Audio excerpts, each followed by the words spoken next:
Hello everyone, welcome to my video on the flashback from Nibelheim. This is going to be a lore video, so I hope you guys enjoy what you guys are about to see. So the first part of this, I got to finally talk about Nibelheim in Final Fantasy VII, and it's sort of informative, I guess you can say, for my audience. If you guys want to see what I was talking about, please enjoy the video. And also, thing to note, half of this video is not me really talking about the Nibelheim flashback. It's sort of like I'm kind of playing through it again and really watching the cutscenes, so I left it intact for you guys to watch. Anyways, enjoy the video. Now for a super long flashback, bro. But to be quite honest with you, this isn't like as dreadful as people make it seem to be now in this age. Getting out of Midgar and start like reminiscing about the past, Nibelheim and like Sephiroth and shit, like at least talking about him the first time, was a very high point in the game, bro.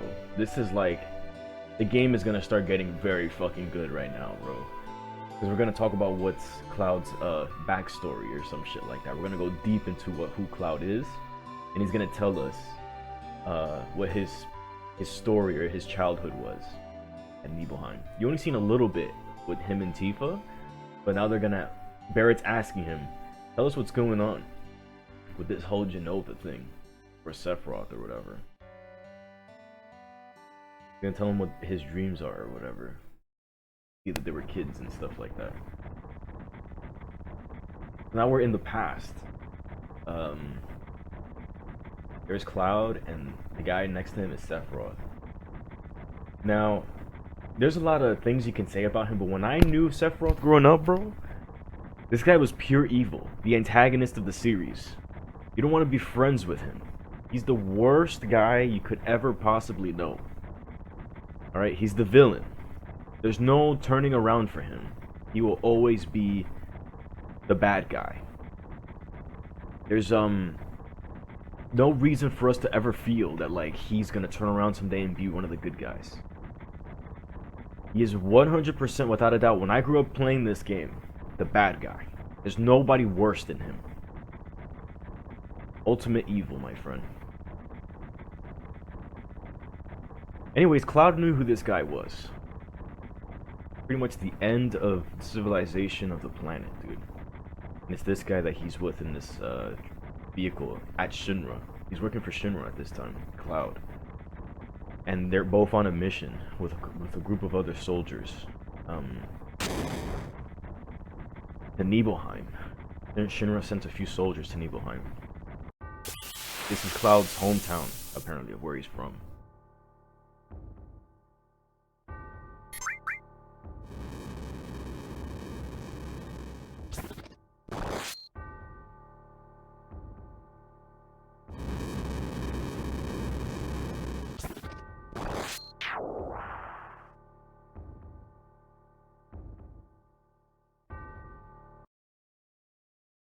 He stabs people in the back. Cloud's first battle and he dies. Sephiroth didn't even try to save him.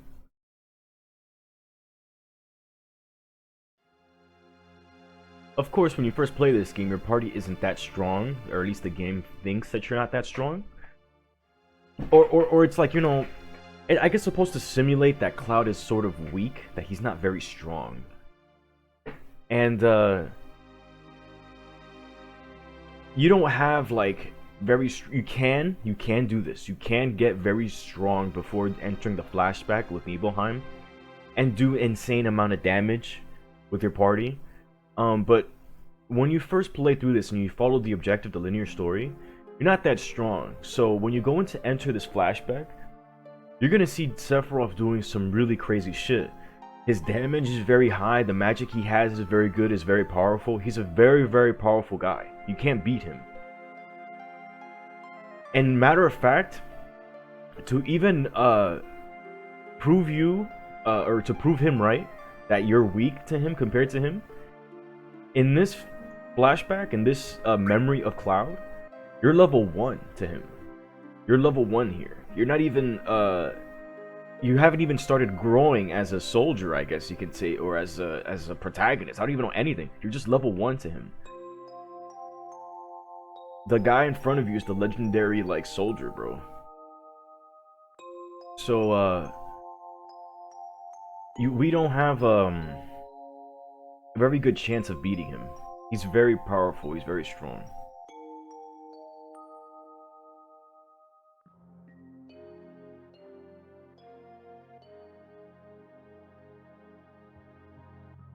To get an understanding of how strong he is, you would have to go into the past to see.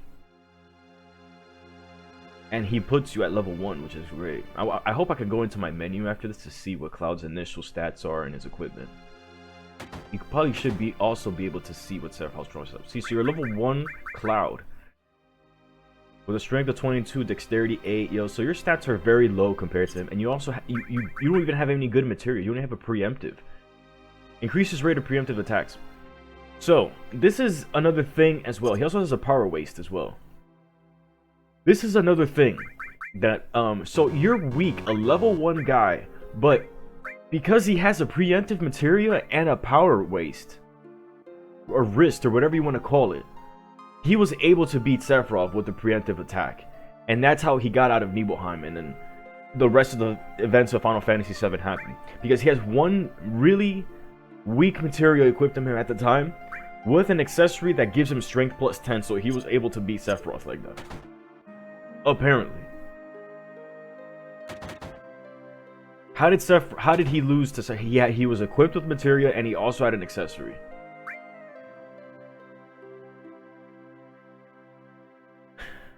But, you know, looking at it from a different perspective, this accessory is sort of like a preview of things you can find in the overworld, bro. Like, you can find this accessory, the power wrist, and it'll really help Cloud's stats. It gives him plus 10, yo. So finding it later in the future, in the present, would be very good for him to fight Sephiroth now, because it would be very good. A power wrist would be very, very power waste, whatever you want to call it, is very good for him to have. This would make him fight Sephiroth a little easier. But apparently he was able to beat him with just a Buster Sword, Iron Bangle, and a fucking power wrist. Like, this is the only things he had. And on top of this, he had a fucking preemptive materia, bro, which you can't unequip. But look at the level it has. The level that it has is level 1 with no AP. It has absolutely, like, no stats on it. You look at Sephiroth's stats, he's mastered out, bro. All his materia is mastered. He has a mass immune, and I don't know what else he has. Maybe he has a better arm, and he has a better accessory out there with him as well. Maybe he has a ribbon or some shit like that. So, his stats are technically better than Cloud's, but Cloud's was still able to beat him because of the preemptive materia he had and the power wrist, dog, and the Buster Sword and the Iron Bangle. He was equipped for his fight, dog. But you're supposed to sort of feel that you're not as strong as this guy, I guess. Hold on, let me do something on this piano real quick. It's gonna be useful later for Tifa.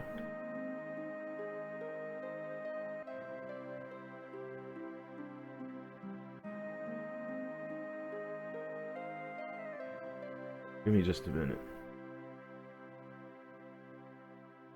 Let me get the notes, because there's somewhere saved online somewhere.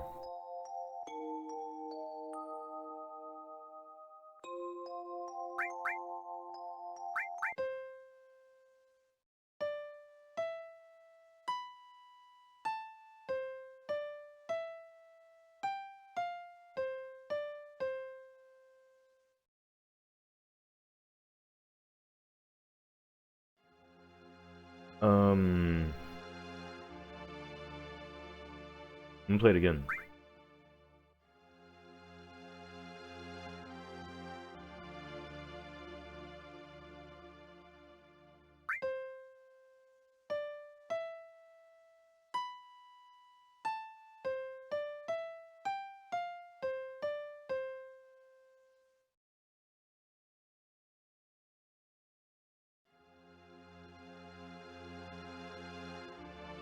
Play this again.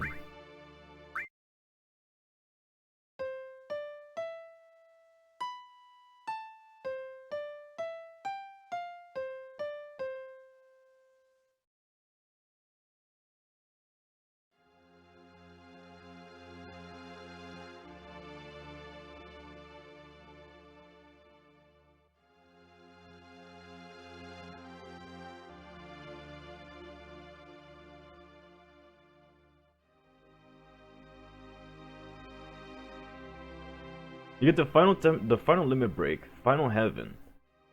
And you get a letter from Zangin. But you get to come back as you control Tifa to play it again to get the elemental materia. But we need to get the one gil. So I think when we get to Nibelheim the first time, we play this again on the piano. When we get Vincent, we play this again. But I heard you also have to play it in the flashback.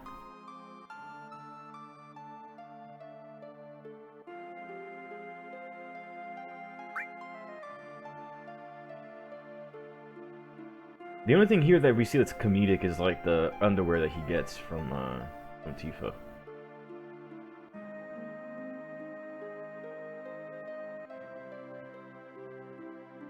And it's not even like so much of a joke. It's like, oh, let me grab Tifa some underwear because she's just, you know, a kid at this time, so she has to bring we have to bring underwear for the girls in the party.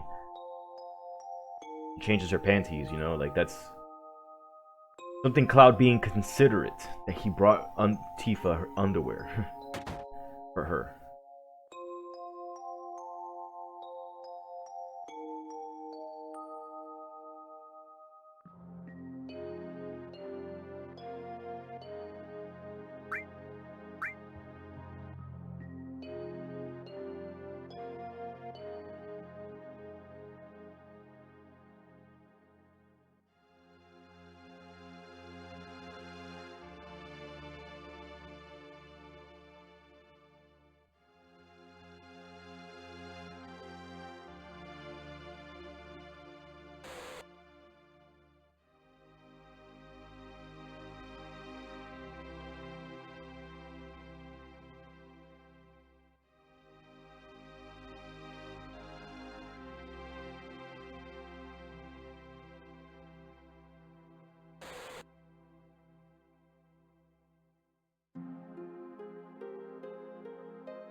Cloud's memories of his mother.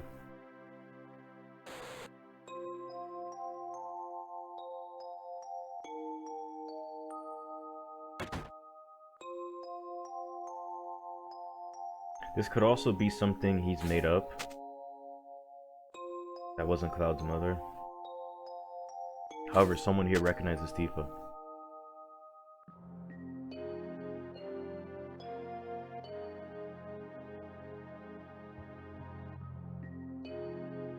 Sephiroth was really here, apparently.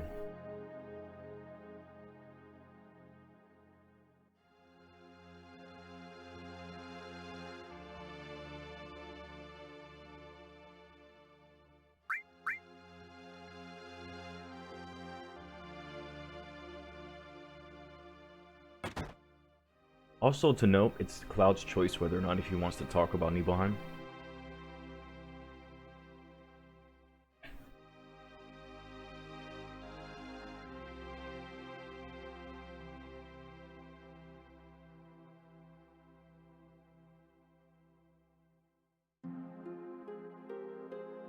The problem is, the antagonist is also here. Like, he's really here. So, if Cloud decides to imagine shit, the antagonist can also start imagining things as well.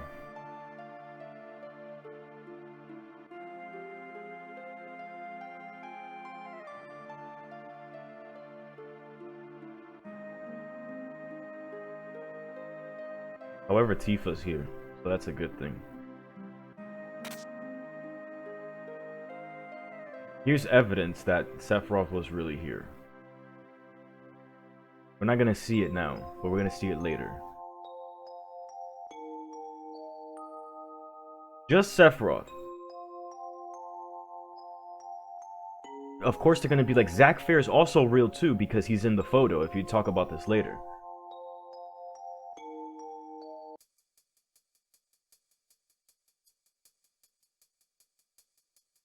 But just to confirm that Sephiroth is real, he's in the photo with Zack Fair and not with Cloud.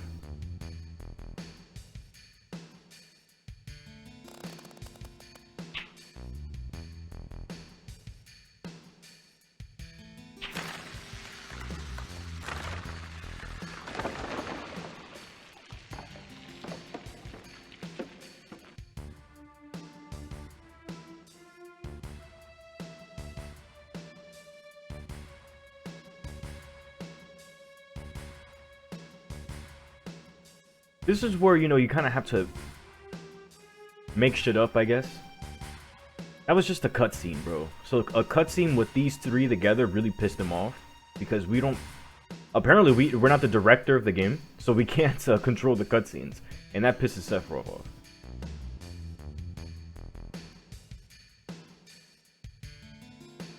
That they were all on a bridge together and the bridge snapped in half and then Sephiroth fell for his life and then he was with Cloud and Tifa and I was like, don't ever do that shit again, please. Really, really strong materia. Cast it on everybody.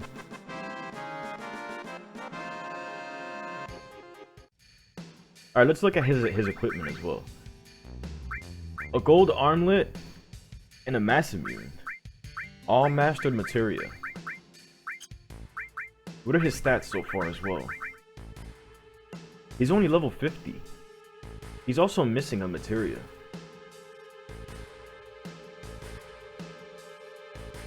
The materia he's probably missing is the black materia. Or it could be the preemptive materia that you have. He must have given it to you.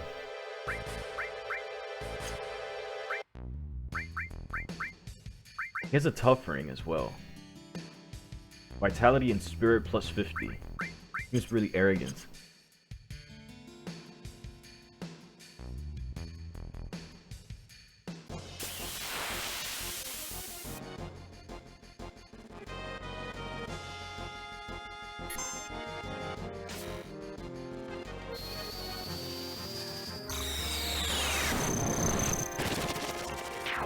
However, I'm very surprised that nothing does damage to him even at level 50.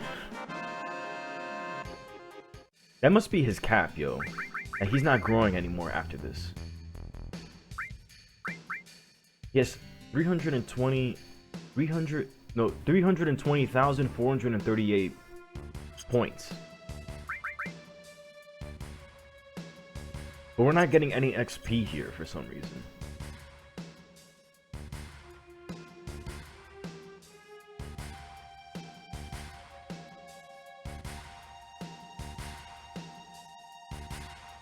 Everything just does 0 damage to him. So it would make sense at the end if Cloud uses Omni Slash.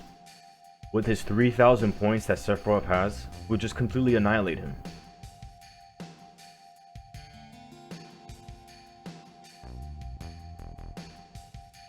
If he has 3,264 points of health, I wonder how it is to be at the lowest level, fight Sephiroth, and then do the final cutscene, and then hit him with Omni Slash with just initial equipment Cloud at the lowest level possible. I'm sure there's videos on this done somewhere. But it almost looks like as well, because I've done this, not to use Omni Slash. And for some reason Cloud counterattacks. If you wait long enough to do Omni Slash, Sephiroth will attack first, and then Cloud is going to do a counterattack right after. He's not going to use Omni Slash, but he's going to hit Sephiroth back. And then that one hit with Sephiroth is going to kill him.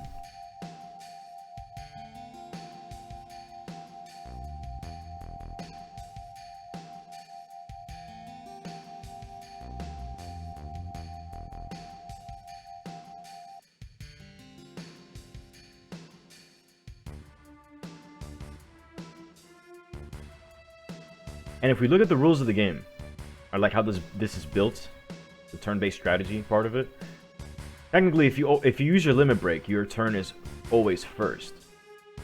But I guess if we use the active time battle, Sephiroth is eventually going to attack, and Cloud is going to counterattack it. Not that he has a counterattack materia on him, but for some reason you have no control after that point, after he attacks you. And then Cloud attacks him, and dies, and then that kills Sephiroth. That one attack from the counter is going to kill Sephiroth for some reason. Like he has 1 HP.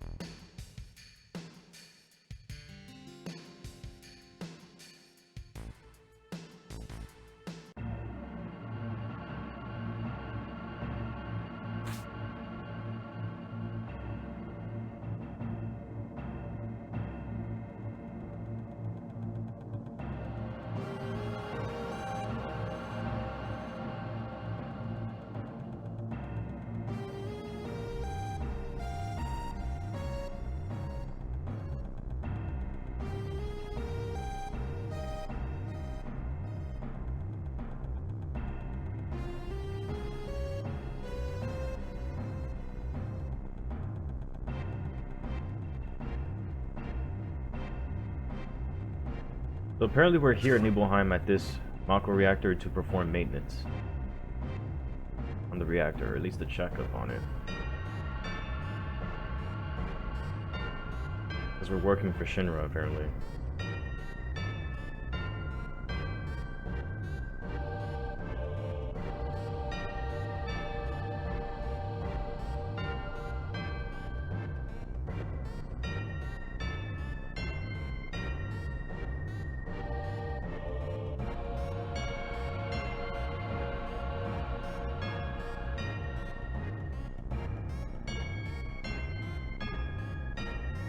Starfrog tells you what that thing was we saw just now, and he says it's Mako energy.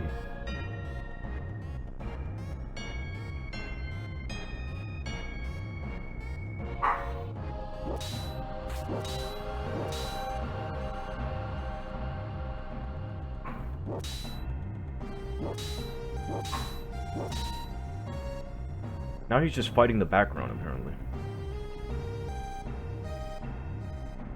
For the pre-rendered backgrounds.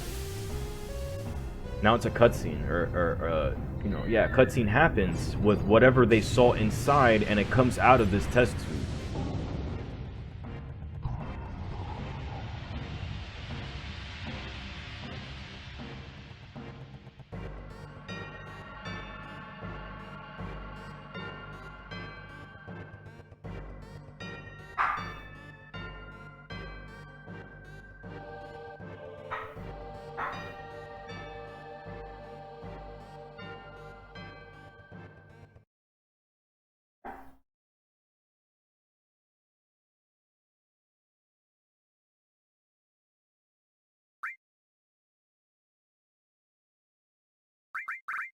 Give me a sec, I need to save and then I need to put something away. Give me a minute.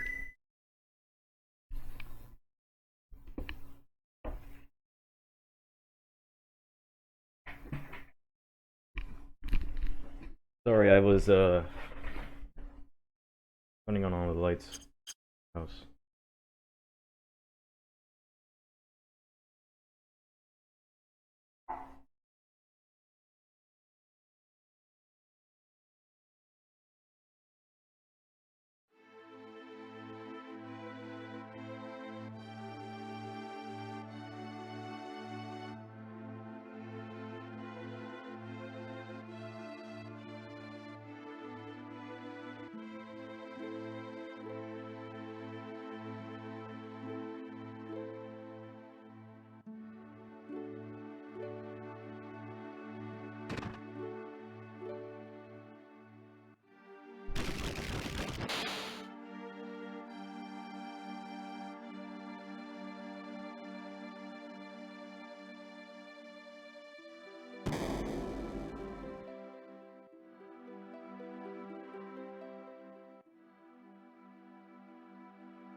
That was the end of the Nibelheim Flashback. The ending is sort of, a lot to talk about.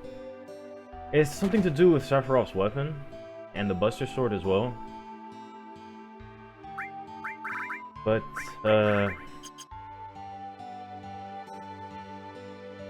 you look at it, like, really close sometimes, and it's like, Sephiroth isn't the bad guy. He's not the antagonist. Someone made him be the antagonist.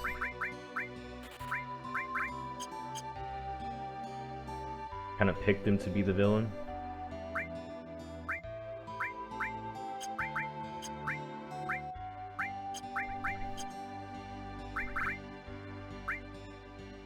It's a mithril saber, but I don't think I'm gonna pick it up. I guess I'll bring a cannonball.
Now, apparently, since you've told this story or flashback of Nibelheim, this real Sephiroth guy exists out there somewhere. People have seen him around. This makes things difficult.